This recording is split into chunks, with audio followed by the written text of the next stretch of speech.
آپ بیان کرتے ہیں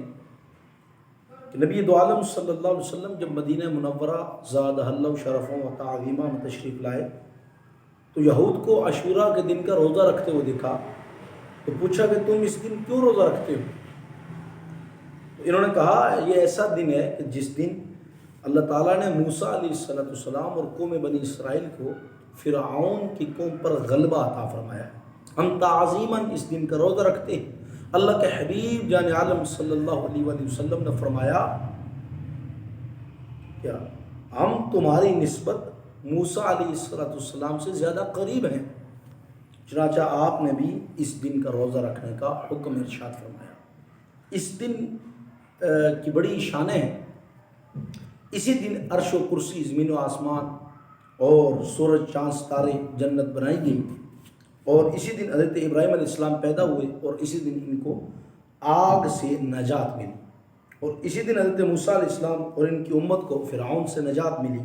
اور فرعون اپنی قوم سمیت غرق و تباہ ہو گیا،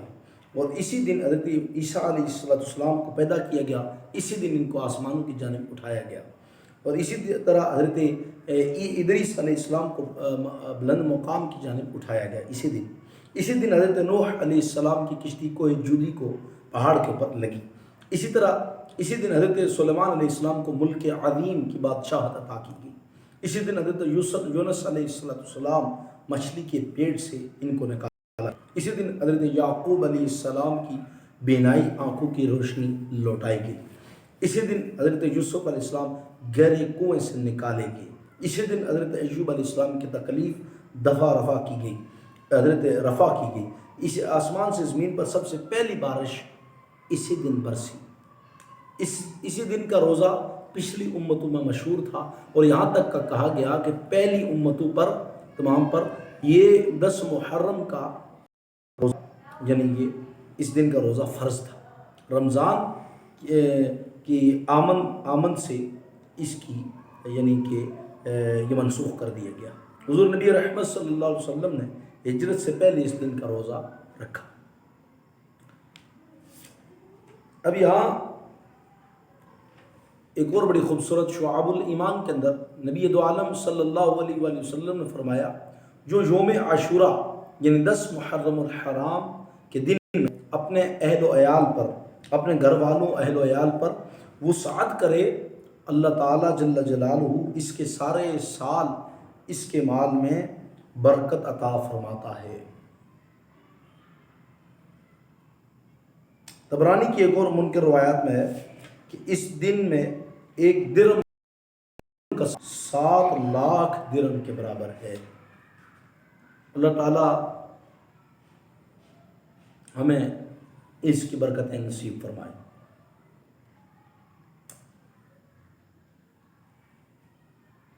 حضرت واضح ہو کہ عاشوراء کے دن جو امام علی مقام امام حسین رضی اللہ تعالی عنہ کے اوپر جو کچھ بیتا، وہ اس دن کی عظمت رفعت اور اللہ تعالیٰ کے نزدیک اس کے درجہ اور اہل بیت اطہار کے مراتب سے اس دن کا تعلق، اس دن کی رفعت اور عظمت کی بیان شہادت ہے۔ لہذا جو شخص اس دن آپ کے مصائب کا ذکر کرے، اسے یہ مناسب نہیں کہ سوائے انا للہ و انا الیہ راجعون کہنے کے کچھ اور کہیں، کیونکہ اسی میں حکم الہی کی مطابقت، فرمان الہی کی محافظت ہوگی۔ اللہ تعالیٰ جل جلالہ ارشاد فرماتا ہے اولئک علیہم صلوات من ربہم ورحمہ واولئک هم المہتدون، یہی ہیں جن پر اللہ تعالیٰ کی طرف سے درود اور رحمت ہے، اور یہی لوگ ہدایت یافتہ ہیں۔ خاص طور پر یہ خیال کرو،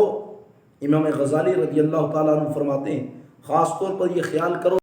کہ حافظ کی بدعاتوں میں مشغول نہ ہو جانا، جیسا کہ وہ لوگ ان کے ہم مثل رونا، پیٹنا اور غم کا اظہار کرتے ہیں، کیونکہ یہ کام مومنوں کے اخلاق سے بعید ہے۔ اگر یہ چیزیں اچھی ہوتی تو ان کے نانا جی صلی اللہ علیہ وآلہ وسلم کا یوم وصال ان امور کا بطریق اولا مستحق ہوتا، اور ہمیں اللہ تعالیٰ کافی ہے اور وہی عمدہ مددگار ہے۔ اب یہ اعلیٰ حضرت امام اہل سنت شاہ امام احمد رضا رحمۃ اللہ تعالیٰ علیہ نے فتاوی رضویہ شریف پردیش میں اور دیگر مقامات پر بھی اپنا فتاوی رضویہ کے اندر ان دشمنان صحابہ کی مجلس میں جانا، فرمایا ان کی مجلس میں جا کر ان سے نیاز لینا، ان کی نیاز نہیں بلکہ نجاست ہے، اور یہ ان کی محافل میں جانا، مجلسوں میں جانا وہ موجب ہے۔ تو ان لوگوں کے ساتھ اب جا کے بیٹھ جانا اور کہنا نہیں ہم تو ذکر اہل بیت سننے کے لیے آئے تھے۔ نبی دو عالم صلی اللہ علیہ وسلم فرماتے ہیں من کثر سواد قوم فهو منهم، جو جس قوم کی طرف جائے، مجمع میں جائے اور جس قوم کی طرف جا کر ان کا مجمع بڑھا دے، وہ کل قیامت والے دن انہی کے ساتھ اٹھایا جائے گا۔ من تشبہ، جن کا لباس ان کا سا گیٹ اپ، ان کا سا انداز اپنا لے اور ان کے سے لباس، جیسا کہ محرم کے اندر اعلیٰ حضرت امام اہل سنت نے سیاہ کالا کلر اور اسی طرح سبز کلر، اسی طرح سرخ کلر، ان تینوں کو حرام فرمایا ہے کہ یہ اسلام والے مؤمنین اہل ایمان اور مسلمان سنی ان پر یہ لازم ہے کہ ان تین ایام کے اندر ایسا لباس نہ پہنیں، بچیں اس سے۔ وجہ یہ ہے کہ یہ روافظ کی مشابہت ہے اور ایسا ہے جو دشمنان صحابہ ہیں، جن کی دشمنی صحابہ سے صاحب اظہر من الشمس ہے، روز روشنی کی طرح آیا۔ تو اللہ تعالیٰ ہم سب کو سجدادوں سے، اہل بیت اکرام سے سچی محبت عطا کرے۔ آپ کو یقیناً اس چیز کا علم نہ ہو، عوام اہل سنت کے اندر کچھ لوگ بولے بالے سنی حضرات ان لوگوں کے ہاتھے چڑھ جاتے ہیں اور وہ لوگ رلا کے ان کو سنا رہے ہوتے ہیں کہ مولا حسین یوں قربان ہوئے، علی کے اوپر یہ ظلم ہوئے، وہ جناب فاطمہ کے اوپر یہ ظلم ہوئے، ابو بکر نے یہ ظلم کیے، عثمان نے یہ ظلم کیے، عمر نے یہ ظلم کیے۔ آپ ذرا کربلا کے اندر جو شہداء ہیں ان شہداء کی تعداد نکالیے، ان شہداء کے اندر جو مولا حسین رضی اللہ تعالیٰ عنہ کے ساتھ جو بھائی شہید ہوئے ان کو دیکھیے کون تھے۔ حضرت مولا حسین رضی اللہ تعالیٰ عنہ خود تھے، حضرت غازی عباس علمدار تھے، حضرت جعفر بن علی المرتضیٰ رضی اللہ تعالیٰ عنہ تھے، حضرت عبداللہ بن علی رضی اللہ تعالیٰ عنہ تھے، حضرت ابو بکر بن علی رضی اللہ تعالیٰ عنہ تھے، حضرت عمر بن علی رضی اللہ تعالیٰ عنہ تھے، حضرت عثمان بن علی رضی اللہ تعالیٰ عنہ تھے۔ خلفائے ثلاثہ کے نام پہ مولا علی نے محبت کے اندر اپنی اولاد کے نام 14 بیٹے مورخین نے البدایہ والنہایہ کے اندر لکھا گیا 14 بیٹے تھے مولا علی کے، ان کے اندر خلفائے ثلاثہ کے نام پر 3 شہزادے موجود تھے۔ علی کی محبت اہل بیت اکرام رضی اللہ تعالیٰ عنہم کی محبت خلفائے ثلاثہ سے دیکھیے آپ کہ آپ رضی اللہ تعالیٰ عنہ نے اپنے تینوں بیٹوں کے نام خلفائے ثلاثہ کے نام پہ رکھے اور تینوں بیٹے اپنے بھائی مولا حسین رضی اللہ تعالیٰ عنہ کے ساتھ کربلا معلیٰ کے اندر اپنی جانوں کا نذرانہ پیش کیا اور شہادت پائی۔ تو اہل بیت کا ذکر کیجئے لیکن ان زوات کو بھی یاد رکھیے، ایسے بدبختوں کے ساتھ اٹھنا بیٹھنا ہرگز نہ روا رکھیے۔ اس کی وجہ یہ ہے کہ الصحبۃ مؤثرہ، صحبت اثر رکھتی ہے۔ آپ ان دشمنان صحابہ کے ساتھ بیٹھتے بیٹھتے ایک وقت آئے گا کہ آپ بھی ان کے بارے میں بدظن ہو جائیں گے، دل کے اندر برے خیالات وسوسے آئیں گے کہ ہاں ایسا ہی ہوا ہوگا، ایسا ہی ہوا ہوگا، ایسا ہی ہوا ہوگا۔ تو اس لیے ہم نے قرآن کی ماننی ہے، رب کے حبیب کے فرمان کی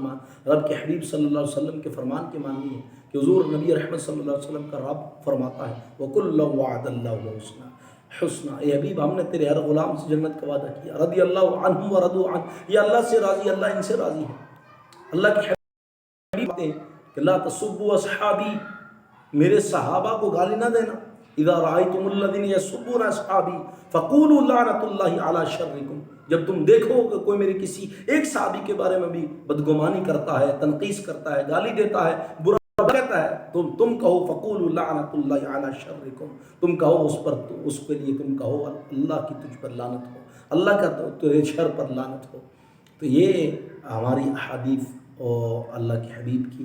اور اس پر ہماری شریعت اسلامیہ کے اندر یہ محرم کے حوالے سے یہ اصول و ضوابط ہیں، اور سنی کے لیے ضروری ہے کہ ایسی مجالس سے نہ نیاز، نہ شربت، نہ سبیل، کوئی تبرک سمجھ کے کوئی چیز نہ استعمال کرے۔ ہاں آپ خود اپنی نیازیں کریں، آپ خود سبیلیں لگائیں مولا حسین رضی اللہ تعالیٰ عنہ کے صدر ثواب کے لیے۔ اللہ ہمیں اس کی برکات نصیب فرمائے اور اللہ تعالیٰ محرم الحرام کی ہمیں ڈھیروں برکتیں نصیب آمین بجاہ النبی الامین وآخر دعوانا ان الحمد للہ۔